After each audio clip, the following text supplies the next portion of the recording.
All right. Okay. Welcome back to my hometown. Thanks for taking a little time to join me today. Please welcome my guest today. She was born and raised in Bowie. She worked at all the local hotspots in Bowie, like Phenamart, Eckerd's Pharmacy, Gibson's Pharmacy, and even the Bowie News before heading off to Florida, where she modeled for the Home Shopping Network, Dillard's, Foot Locker, and many others while also working in real estate. In 2012, she moved back to Bowie and opened Mint Day Spa. Please welcome my guest today, Miss Betty Robbins. Thank you, Betty. You're welcome. Thanks for inviting me. You're welcome. So, a lot went on before you left Bowie. A lot went on while you're gone from Bowie. So we're going to get into all of that today. From modeling, what was that, the Thigh Master for Suzanne Summers? Yes. I actually have one at the gym. I think that you brought me. So, because you met Suzanne Summers, right? Yes. Yeah, so we're going to get to all that. So we got a lot to get to in a short amount of time. But, so we're going to go kind of way back to when you're a kiddo, kind of young. You have 4 siblings. Yes. All right, where do you fall in that, in the sibling? I have 2 older sisters and an older brother, and then I have a little brother. My mom actually adopted my little brother. She was his caretaker, and when he was 6 months old, she had the option of adopting him, and so she did. So, and it's him, then me, then Rhonda, then Linda, then Johnny. And so then, and your parents, they were from Bowie. My mom was from Oklahoma, Ryan, Oklahoma, and my dad was from this area, yes. Now, we've talked previously, and they owned a bar, right? Yes. But where, like, around Ringgold? Yes, it was in Ringgold. It was called the Landing Strip. Yeah, that was a fun time. Because you were about, how old, like? Between 6 and 8 over there. And we stayed a lot of nights over there and just had a really good time. Learned how to play some pretty good pool at that age. Learned what a jukebox was. And we had a little camper out in the back that we stayed in while they worked. And it was just a really fun time. So in the camper, that's not where you lived all the time. At the time where you lived in Bowie? Yes, we lived in Bowie. Yeah. My dad was actually a truck driver. So he drove a truck, and he also worked for the feed store that's right on the edge of town. As you pass like the old Walmart and go around that corner, there used to be a feed store Yeah, right there. the big empty lot that's all metal. Yes, so Yes. he worked there and he drove a truck. So that was his main job. And then my mom stayed home, and there was always 100 kids at our house, I swear. So did you ever find out why they opened the bar? Well, they owned the Western Club before I was born, maybe. I'm not sure when that actually took place, but it was just that time. That's what people did. So they owned have that, fun. and they bought the landing strip. And That was later on. now, did they start the landing strip, or did they like take it over? To my knowledge, they did, but I did have somebody say the other day that it might have been a bar before that. Mm-hmm. I don't remember because I was so young. Mm-hmm. So, and I didn't get the chance to figure all that out. So. And so, being younger, and you didn't get a chance. Your parents had an accident when you were young. Yes. They Yes. had a car accident. Is that correct? 18-wheeler. 18. My dad drove a truck, and he had just signed with a new company. And I remember that night so vividly because my mom would go with him every once in a while, but she usually didn't. And my cousin was there. He was older, and so he was going to watch us while they went away. And I remember we had like a floodlight in the front of our house, and my sister was yanking on my mom's leg. She was getting in the truck, and she was saying, "Don't go, don't go. Something's going to happen. I feel it. I just know something's going to happen." And my mom just kind of brushed it off, so anyway, they left, and about 6 to 8 hours later in the middle of the night, we get a call. And we're all sleeping in the living room, so the lights come on, and my cousin's standing there, and he hangs up the phone, and he says, "Larry and Carolyn are gone." And we're like, "What?" And then he said, "They're dead." Mm-hmm. And we all started crying, and he was like, "Oh, I'm just kidding," and he was a jokester. So we kind of thought it was a joke, and then the next morning we woke up and all of these people were at our house, and that's when we knew that it had really happened. Mm-hmm. But my dad we don't know if he was driving or my mom was driving because he was trying to teach her how to drive, and his partner was in the truck with them. His name was Marvin. Mm-hmm. But they either fell asleep or lost control of the truck, and it hit like a piling that holds like a double stack bridge up, and it went off, and they were hauling cotton, so it kind of exploded before it even hit the ground. So, yeah. So that was in 79. And so you were how old at the time? I was 8. So we were 5, 8, 10, 11, and 17. And my brother Johnny Sutton, he actually got to go on his own because he was about to turn 18. And my sisters and brother, and we kind of had a little bit of a hard life for a few years. Pretty bad stuff that we had to go through with just the people that we had to live with. And my brother kind of took us away, and when he was able, and he raised us when he was very young. He had married Dixie, and they just had a baby, and so we were all of us living in this house and growing up together. And they took care of us and raised us. So at the time, Johnny only 20, 21? He was around 21, 22 years old. Yeah, we did stay with my uncle Wallace Pierce and his wife for a year or so before that, and that was, a nice place to be. But we wanted to be with our brother. So was that challenging? I mean, just being newly married and having a baby of his own, and then with him and Dixie, and it was really hard because when we would all fight like brothers and sisters. I mean, there was really no adult in the house per se, and I think it got a little worse when we all got into high school and we all ended up at the same places. And it was like, go home. No, you go home. So that was a little tough. But we made it work. And I'm thankful for him very much. And then so through those years, I'm sure there's a lot of things that you learned that you carry on as an adult. What are some of those things that maybe you learned at that young age that has carried over and kind of molded who you are today? You never know what someone's story is, so always be nice to everyone because you don't know what they're going through. They may look one way on the outside, but feel another on the inside. So I hope I don't start crying. And then just to work hard. You have to work. You have to always be prepared for the unexpected. And I kind of do that to an extent, I guess, but I always want to be prepared for what comes next. So I've always worked since I was 14. So do you always have that fear of the unexpected? I do. And you feel like that over the years has been a driving force for you to do all the different things that you've done? Yeah, I do, because I feel like I'm in survival mode a lot.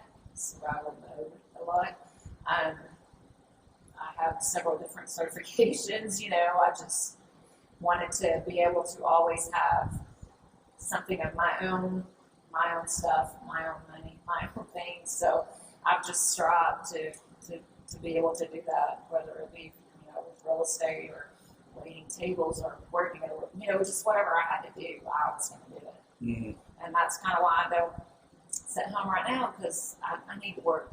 I have to work. So it's that getting ready for whatever that unexpected may be. Oh yeah, Wendell laughs at me because, even when COVID was going on, I was like, we got to go to the grocery store. I have to have food in the cabinets. And from the time before my brother got us and took care of us, that was an issue. And so now I have to have 2 bags of bread or 2 things of ketchup, or I have to have extras. I have to have it to where I can see it and it's there. So. And I think sometimes for people that seems kind of odd or strange.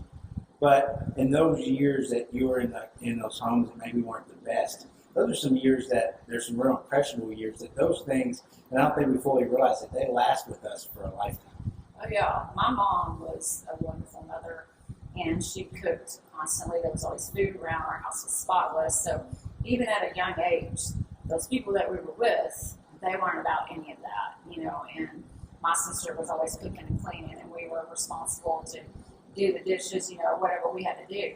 If we wanted it done, it had to be us that did it, or else we tried to make the best of a bad situation. But it was not a good situation. And those things carry on through life. And it's not like, well, you might want just one loaf of bread, but you just can't. There's something in you that says, I got to have 2. I have to have extra. Because something could happen. And to some people that didn't go through those things, that seems irrational. Like, that makes no sense. But it's very real. It's a very true thing based on childhood experiences. Oh, yeah. That I think sometimes people don't fully appreciate to the extent that that those things are impressive. Yeah. And they happen. Yeah. And it bothered Wendell at first. He was like, what? And then now he understands it. You know, he's like, okay, let's go. You want to go to Sam's? Yeah, I need to go to Sam's. I've got to get this stuff, you know. So. Mm-hmm. And it's really just about making you feel more secure. Yeah. And be ready for if you run out of a loaf of bread. Yeah. So in high school, you're working all the different places. Graduated from Bowie. Yes. What was the plan when you graduated? Did you have a plan after, I'm going to do this when I graduate? Well, I wanted to.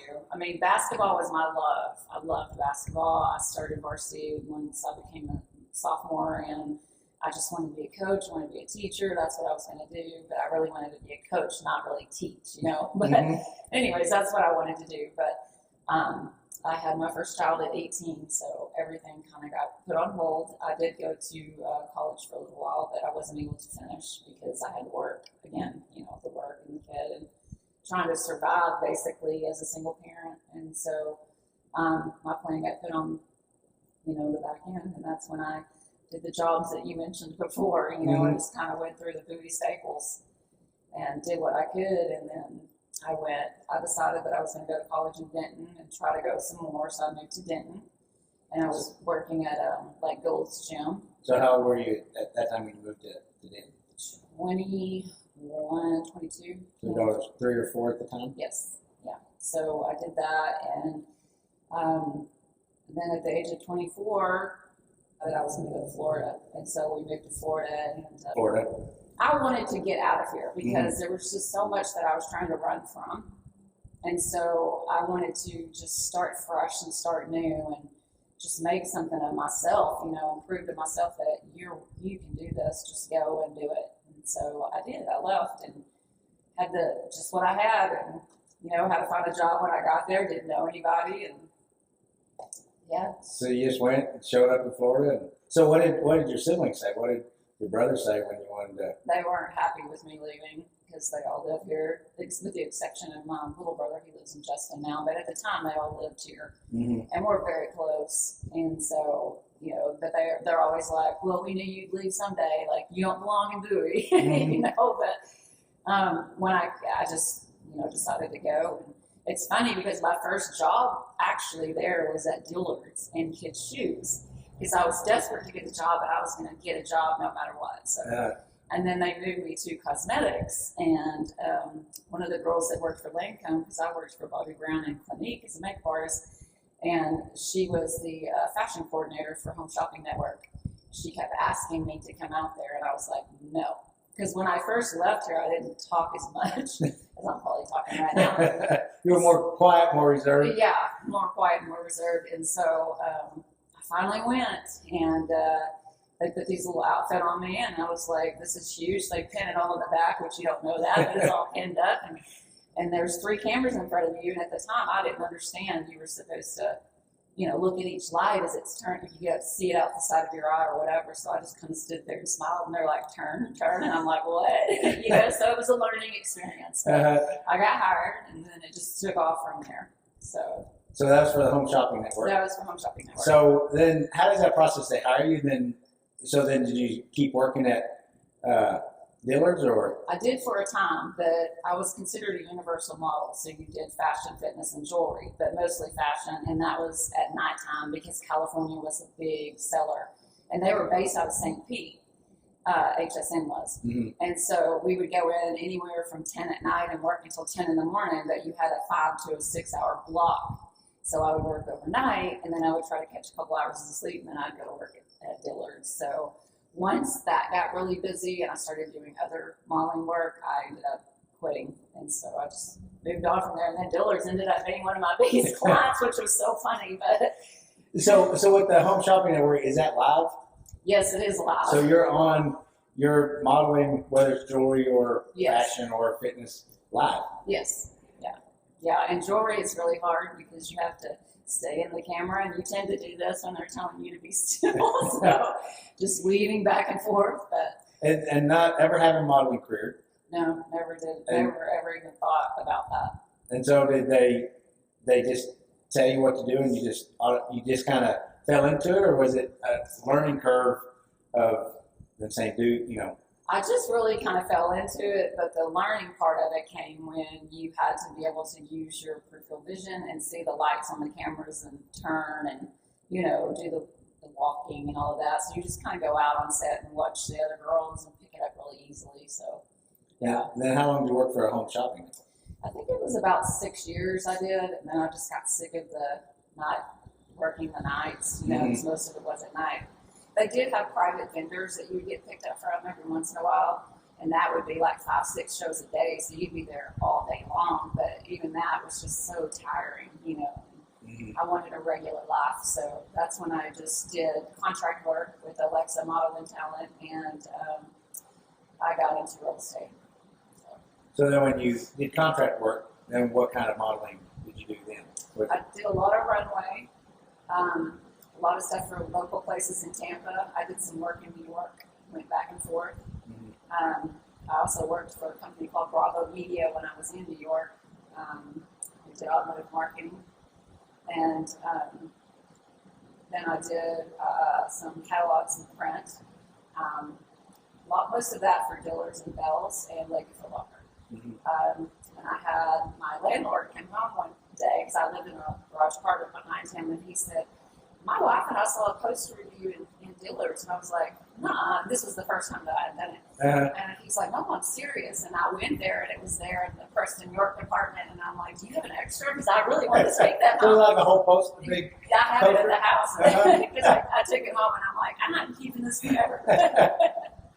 So it was fun. It was a lot of fun, but I knew I was probably going to be aged out at some point, and you could still do lifestyle, but I wasn't really totally interested in it anymore. So I was like, let's do some real estate and get a career going that's more, So then what ages, from what age to what age did you model while you're 20, I'd say 25 to about 33.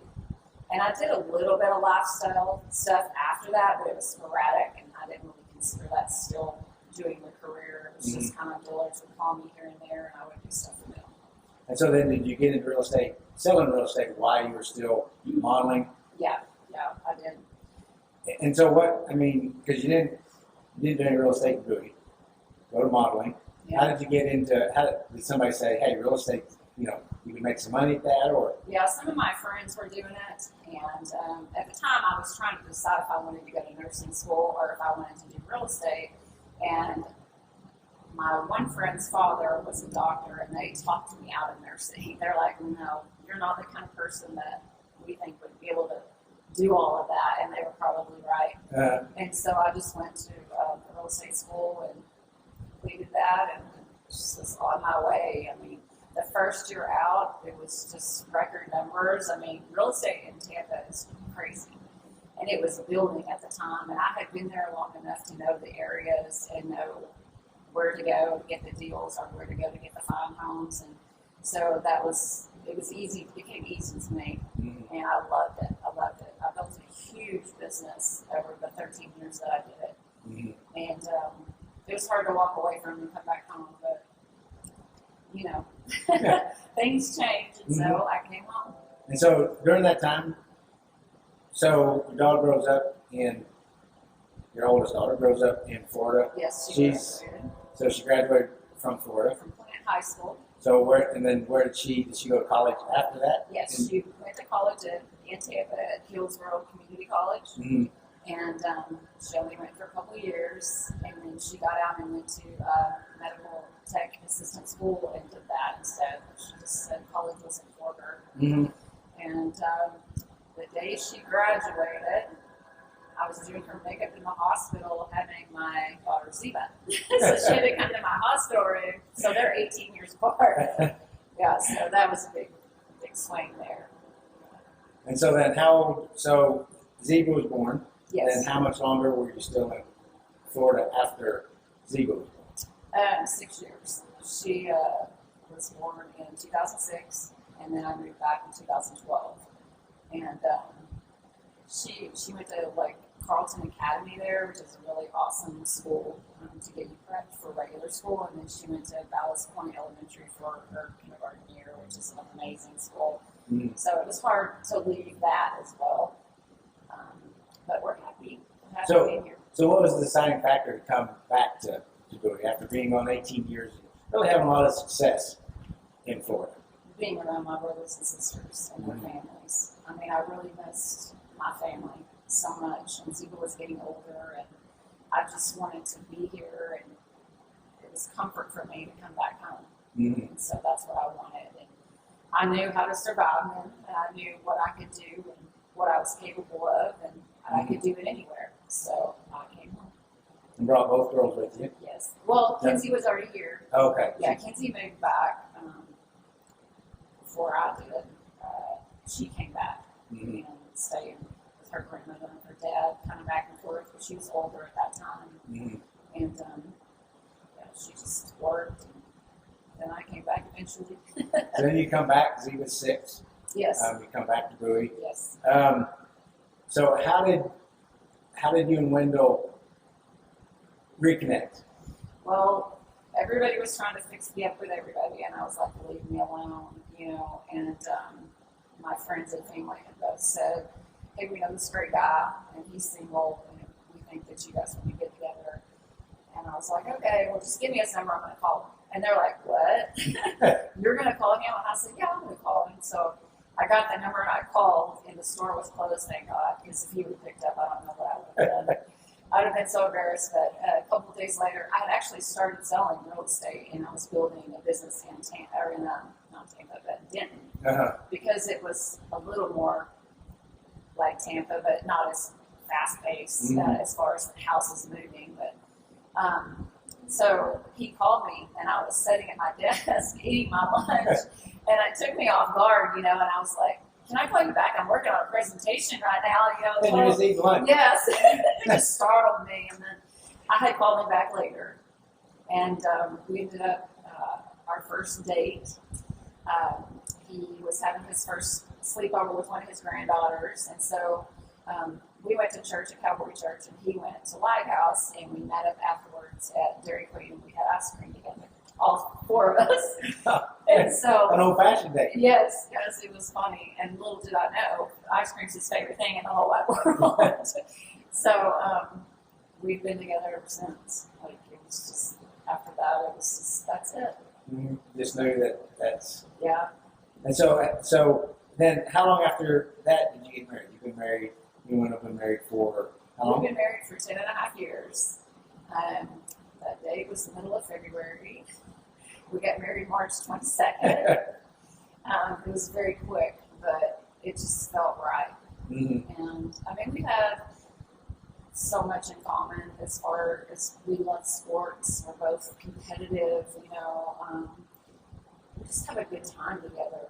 And he's a hard-driven worker. I like to work, so it just works for us. Mm-hmm. We like to listen to live music. We enjoy just sitting outside and looking at the sunset. He loves the moon. I mean, we see lots of, come here, look at this big moon outside. He loves nature and stuff like that. So it's fun.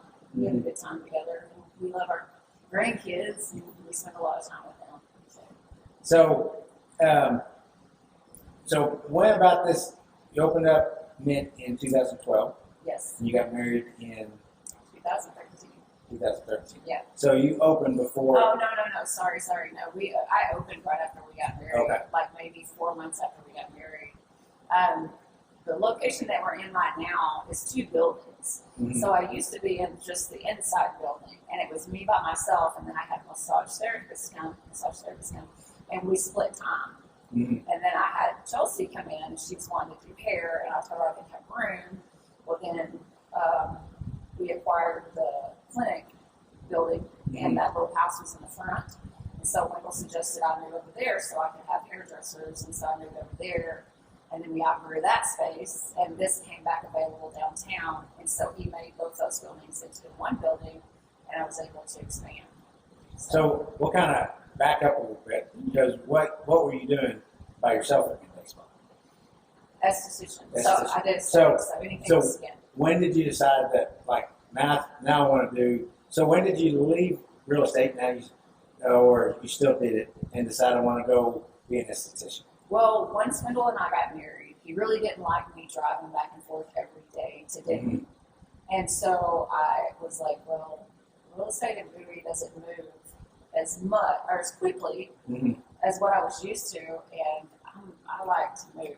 And so I was like, I have to do something else, you know. And I do still have my license, and it's with Terry Jones, and I sell real estate here and there. I don't go out and promote it, of course, but I do still sell. I do a lot of stuff for Wendell, and I was like, he said, well, you can stay home and be with Ziba, and I said, okay, I'll try that. That didn't work. I was like, I got to do something. So that's when I was like, hey, I'm going to go downtown or somewhere and run a building. And he's like, oh, yeah, that sounds good. So that's where it started. And I just was scared to death to go and do it, not knowing if Bowie would respond, but they did. They did. So, and it's been Mint ever since you opened. Where did you get the name? Okay, so everybody asked me that. And so the real truth is, I'm just kidding. My friend, one of my really good friends, she has a salon in Tampa, and it's called the Mint Hair Lounge. And I've always loved that name. And I told her, I said, hey, if I ever move away from here and open my own place, I'm going to call it Mint. And she said, oh, that's fine. That's flattering. And so that's where the name came from. That's simple. You just liked it. Yeah, I just liked it. It sounds so clean and fresh. And I mean, we pride ourselves on clean. And my sister, as you know, is a cleaning freak. And she's over there digging into flower beds right now. But she keeps our salon just spotless. And everybody, when they come in, comments on it. And they're like, wow, it smells so good in here. You know, what is that? You know, and I want to say it's Linda, but. Is that it? Yeah. And so you had a massage therapist. You had it Chelsea. Yes. To do hair. And then did it just kind of grow from there, or? Well, my sister wanted to come back and do hair also, and not just at her house, because she used to own the salon downtown that was the old movie theater. She was the first one to make that into a salon. And so when she worked there, she opened it. My sister-in-law worked with. I think she Donna. told me that. Yes, yeah. So she And then did that. Shelley. Yes, Her last love Shelley. Yes, that Was it Wilson? I think so. Yeah. No, maybe that's another Shelley. Isn't there another Shelley Wilson here in town? I don't know. Okay. Anyways, But that was the old movie theater. Yes, it was the old movie theater. Yeah, and so Chelsea was Chelsea there before. So that's where your sister started.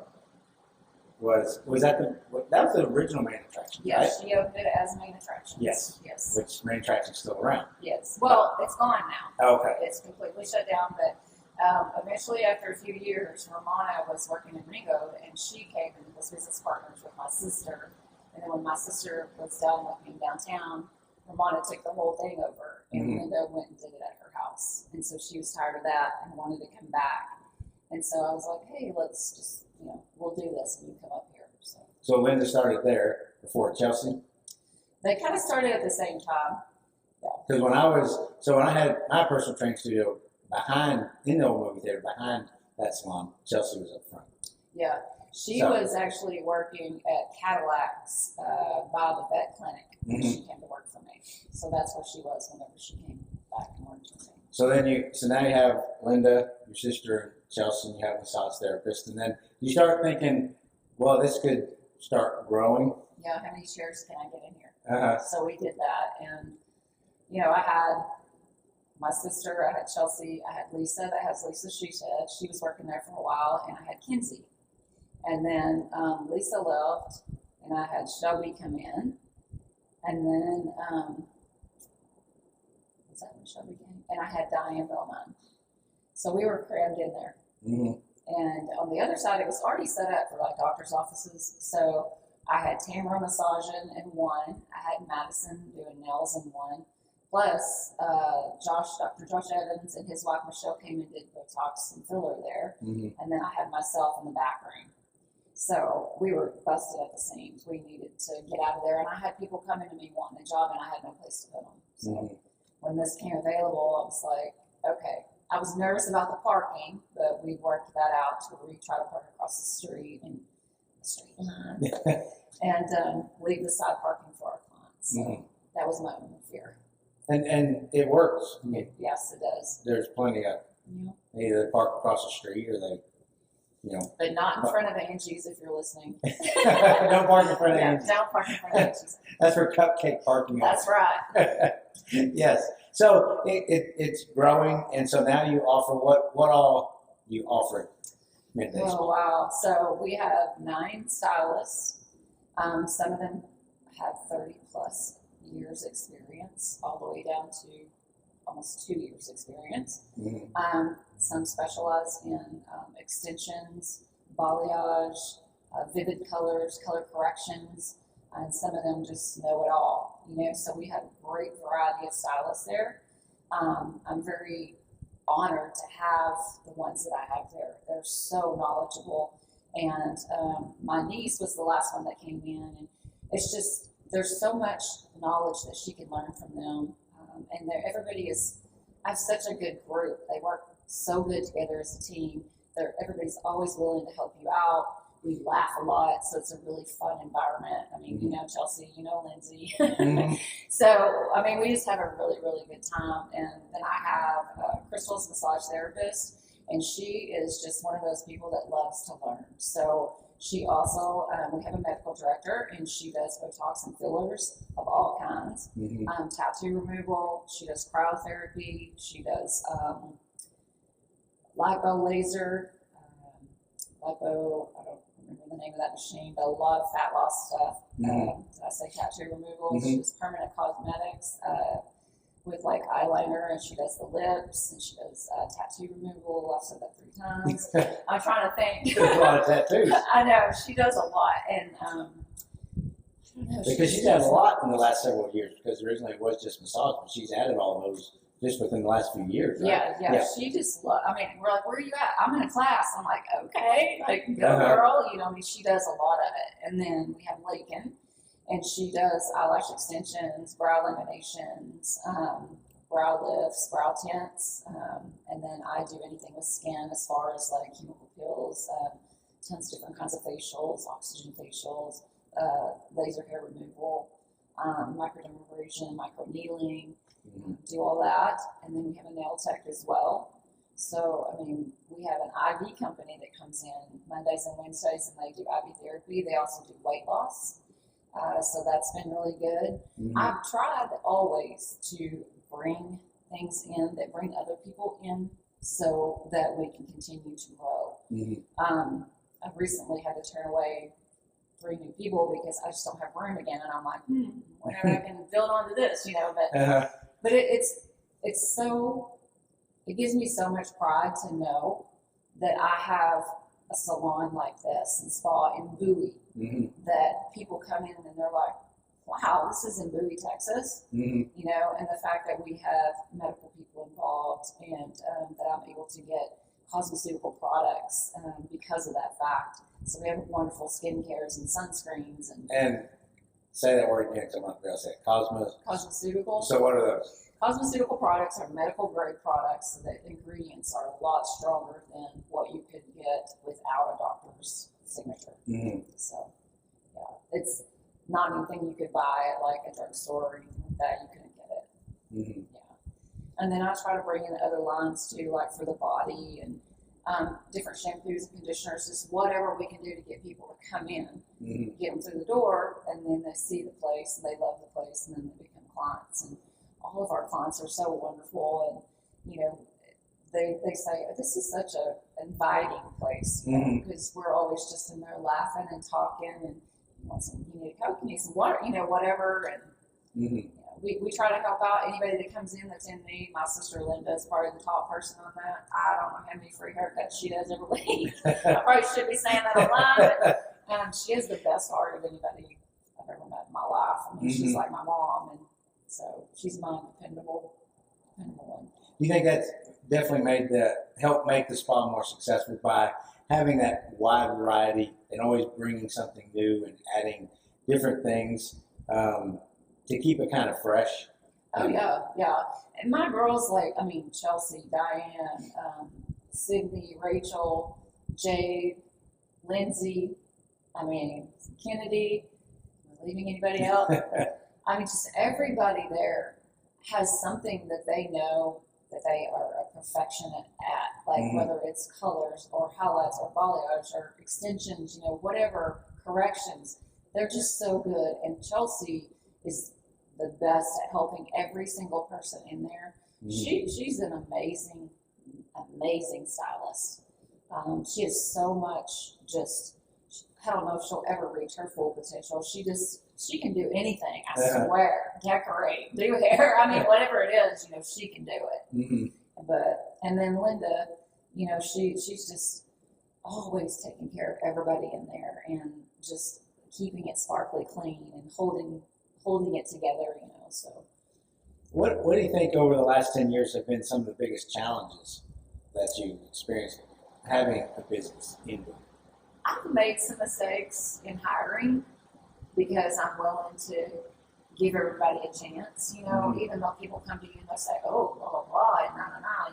I'm not one to listen to that. I want to form my own opinion.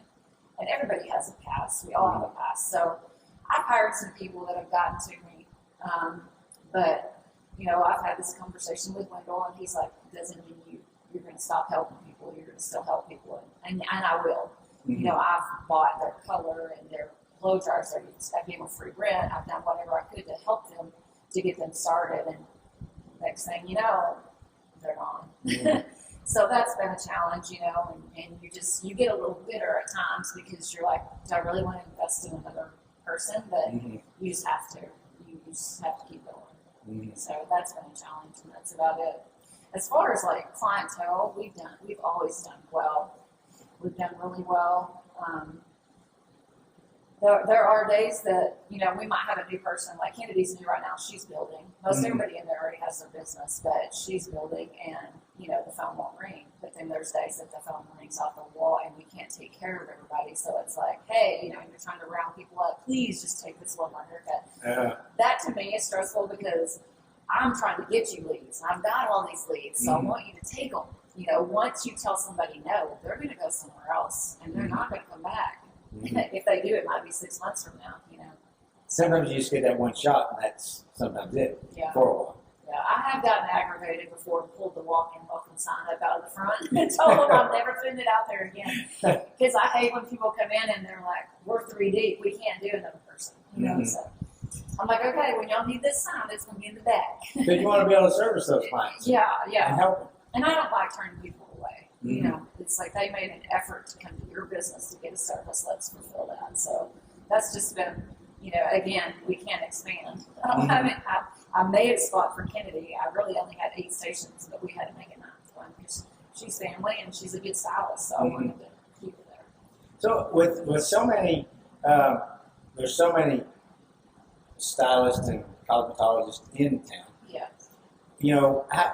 What do you say when people say, well, there's just not enough business, or, there's just so many. But there's so many, but they're all busy. So why is that? What makes that happen? How do you attract new clients? Well, the way I do it is I have a post. Everybody posts their stuff. We share it. We all share it as a team. Because social media is the way to go. We try to do all that, and then word of mouth is a big thing. I have all my new stylists go and put flyers out in certain spots, or go to the teachers' lounges and put them out, give discounts. You just gotta keep them coming. But even when we get overflow, I'll call another hair place here and say, hey, can y'all take this person? I think that we all admire. I don't know if I should say admire. I do admire the businesses here, but we have an agreement, I should say. If you can't get them in, call somebody else and get them in, because I feel like they would do that for us, and so I try to do that for them. So. Yeah, I agree, because I think it is when you share those, the customer that comes to you, you may not be able to get to them, but if you can solve their problem and get them somewhere else, then they're still happy with the service that you provide. Oh yeah, they're thankful for it. Where's that at, and how do I get there? And so yeah. And we've had some other clients come in and say, well, I'm looking for this person. And we're like, we don't have that person here. And then we figure out, because we know who works where, hey, you're supposed to be here. And we have to tell them where to go or whatever. There's a spot. Yeah, so I think there's enough business for everyone here. Yeah, there's a lot of salons, but everybody's personality doesn't click with everyone's personality, some people like it really quiet and don't talk to me, and some like, hey, let's have a good time in here. Or just have to figure out what that is and where your spot's supposed to be. And I feel like we have some of both, so I don't feel like we have a shortage of clients, that's for sure. And I will say massage is one of our biggest requests at the spa. So that's like, we used to have 2 massage therapists, and Tamara retired. Well, she didn't actually retire all the way. She still does some people at her house, but now Crystal is doing so much. She actually has 2 rooms over there, so I don't have room for another one. But we could use another one, if I had a place to put them. You just run out of room. So is there a way to expand? Is that something you would hope to do? Well, Little had given me the opportunity. We have 2 apartments upstairs, and when we were rebuilding from when the tornado took us completely out, he said, well, you should just take those upstairs and rent those out. But because of the stairs, I didn't know if that would be feasible to do, because when we were out in the tornado, we were working out at our house, and I had to get a salon license for out there, and Tamara was in the upstairs, and her clients were having to climb those stairs, and some of them were older, and that was just really hard for them. So I was just kind of skeptical about that, because someone's always going to have somebody that can't get up those stairs, so we didn't do it. But otherwise, no, I'm where I'm at. This is it. That's it. There's no kind of at max capacity. Yeah. Which is not always a bad thing, but too, when you want to help people and service clients, and it's kind of like, oh, I wish I could do more. But when you max out. So do you miss modeling or the hustle and bustle of real estate or anything like that? Yes. What I miss about modeling is somebody doing my hair and makeup. Otherwise, no. I mean, it's a tough business. I mean, I'm not saying that I got every job, because I didn't. They call them cattle calls. They line me up against the wall, and they'll just walk down. Yes, no, definitely not. I mean, like, they can be harsh.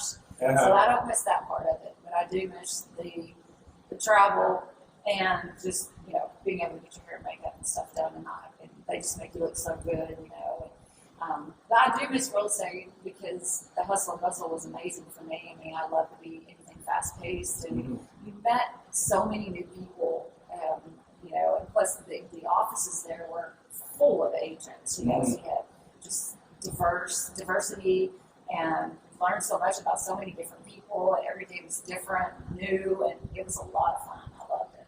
So was it a challenge to kind of calm back down into small town living? Yeah, it was.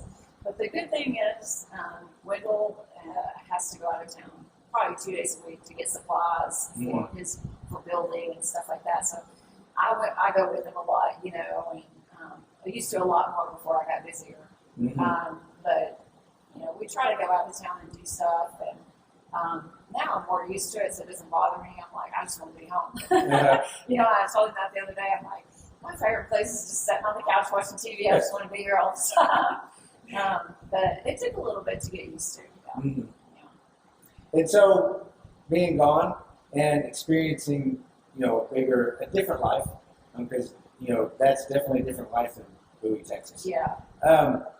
And coming back, and I think it's so important. I mention this every time, that we go away sometimes so we can appreciate what we have when we come back. I think it's important for our kiddos to do that, because if our kids have been raised here, they just expect this is how it is everywhere, and they don't quite appreciate it. So being gone and coming back, what makes you call Bowie my hometown?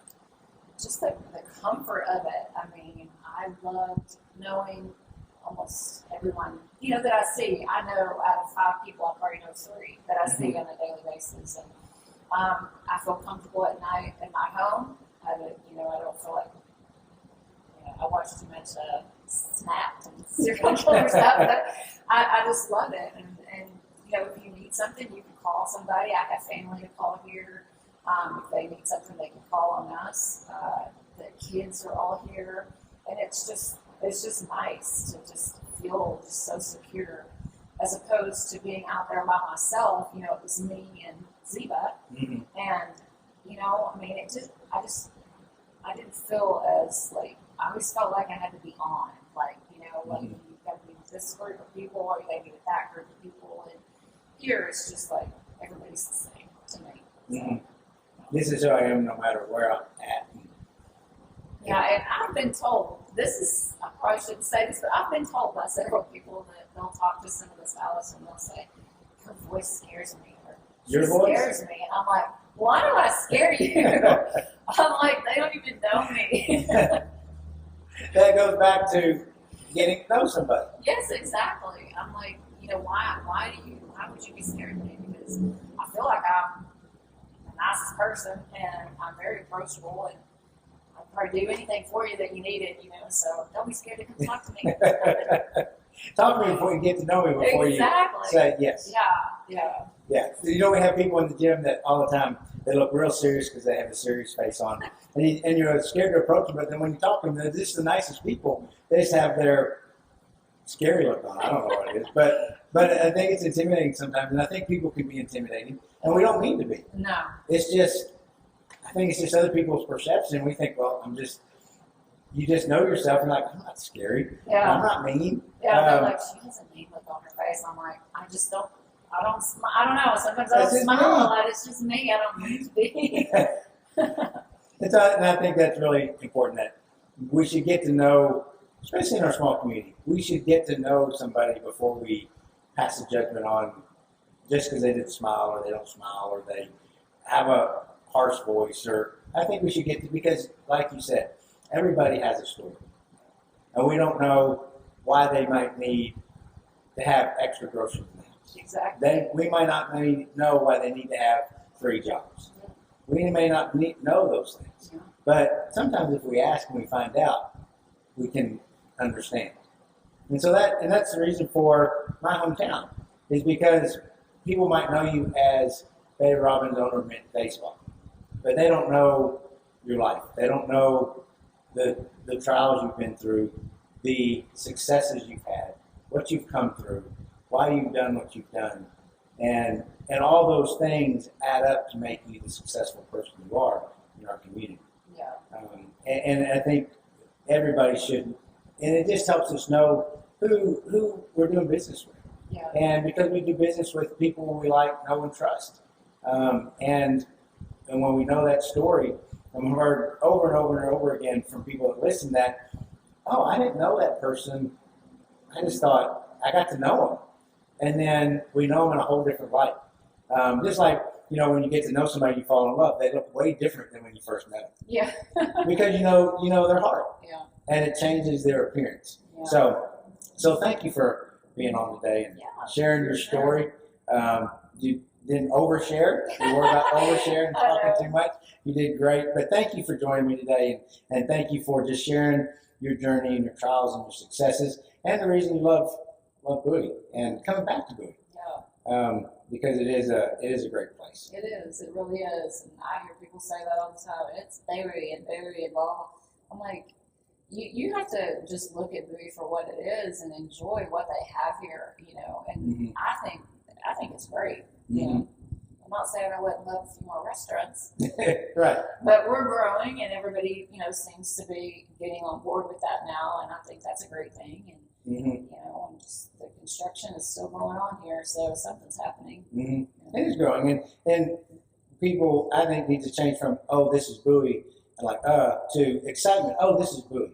Yeah. And just change the tone, and it would change everything in our community. Yeah, they need to get to know Bowie, not just the one little incident they might have had and give their judgment, because Bowie is a great place. My daughter, I think, has had the best life growing up here that she could have ever had, as opposed to being in a big city. It's just totally different. Totally different. Just an experience you don't get Yeah. anywhere else. Yeah, and my other daughter lives here now too, so I'm happy about So now that. the whole family, everybody's We have together. Wendell and I have 8 grandkids, and we do a lot of stuff as a family, and that's my favorite thing. And we all spend time together, so it's great. It's great to have family in the community you live in. Yes. So, thank you, Betty, for joining me today. Thank you. I appreciate it. And appreciate you stopping by, and looking forward to seeing you around my hometown.